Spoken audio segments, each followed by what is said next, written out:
we are teetering on the precipice of a troubling new reality. One recent poll shows nearly half of all Americans believe a repeat of the Civil War is likely. Another indicates troubling levels of support for political violence. Meanwhile, Nazis and Bernie bros transmit their bad vibes across the internet, inflaming passions and wrestling jimmies. When there are communists and fascists literally fighting in the streets, what is there for a liberal to do? Save the country, actually. In order to do this, we must first have a strategy. To that end, I have devised the following 4-point plan. Equipped with this plan, a little bit of luck, and a lot of focus groups, it's possible to wrest control of the ship before it's too late. Point 1. Stop using words that hurt. The cause of 99% of our problems isn't insufficient immigration enforcement, it's not trans women or gay men, and it's certainly not wokeness. But nor is it wealth inequality, inaccessible healthcare, or even climate change. The fact of the matter is that 99% of the problems we as a country currently face owe their existence to the language we use. Think about it.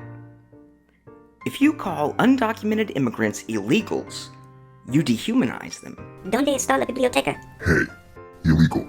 Dehumanizing people gives them chips on their shoulders. And what do people do when they have a chip on their shoulder? They commit crimes.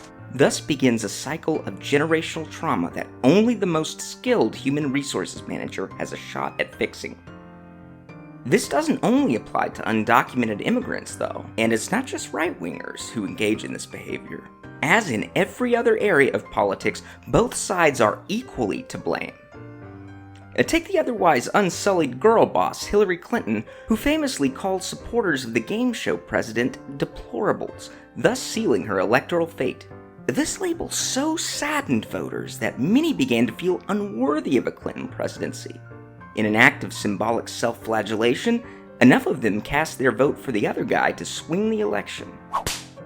Every time you share a guillotine meme, refer to hyperactive white children as miracle whippets, or call a deceased police officer a pig in a blanket, your words wound. Feelings get hurt, pearls get clutched, and the social fabric is further rent.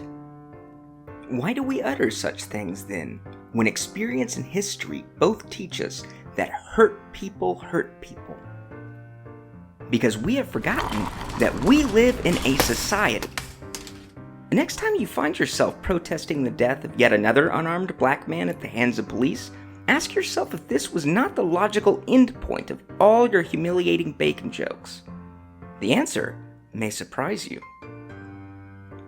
Point 2. Embrace the intrinsic value of compromise. Universal health care. An end to wealth inequality. A drastic reduction in the national prison population. These are but a few examples of worthy progressive goals. And it's good to have goals.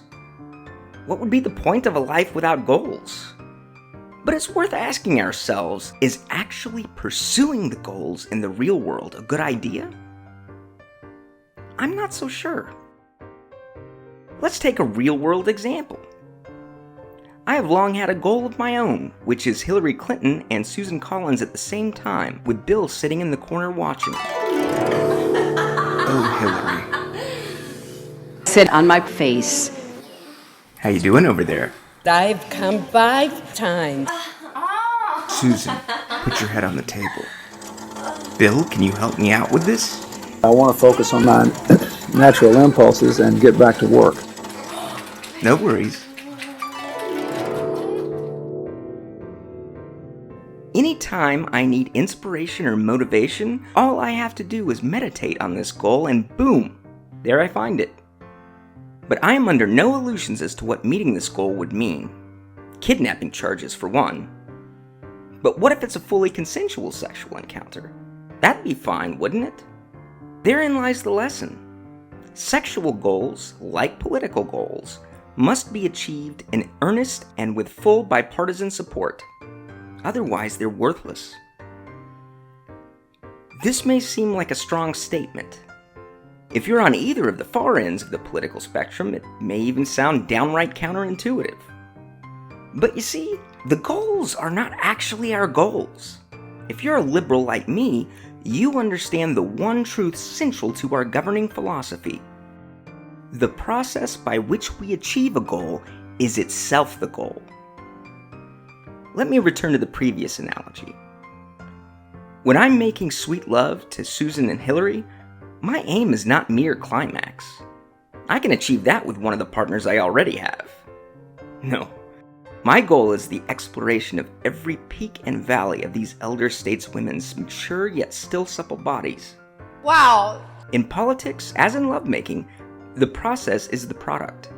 Obama knew this, which is why he will go down in history as the greatest American president. When he signed the ACA, he understood full well that universal health care was the best way forward, and he had no illusions that abandoning even the compromise position of a public option would be seen as reneging on his campaign promises.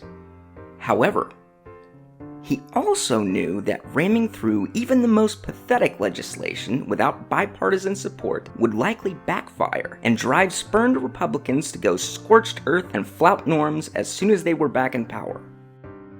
Surely even the most stalwart left-winger can appreciate that he saved us from this fate. Even if we set aside the disastrous consequences that would have followed the removal of financial considerations from the medical decision-making process, the whole point of liberal democracy is to make sure that every person has a say in how they're governed, liberal or conservative, rich or middle class, corporeal or corporate. So with all due respect to my homie Malcolm X, sometimes power does concede something without demand. You just have to keep your asking price low. Point 3. Vote exclusively for members of marginalized communities. You'll often hear my fellow liberals speak about the importance of electing leaders from marginalized communities. I would take this one step further. In elections where marginalized candidates are in the running, we should always vote for them. But what about policy? Shrieks the radical leftist. Well, leftist, I'm so glad you asked. Let me tell you about a couple of famous policies. They were called Jim Crow and Don't Ask, Don't Tell. Oh, denying women the franchise? Policy. And you know what else was a policy? The Holocaust.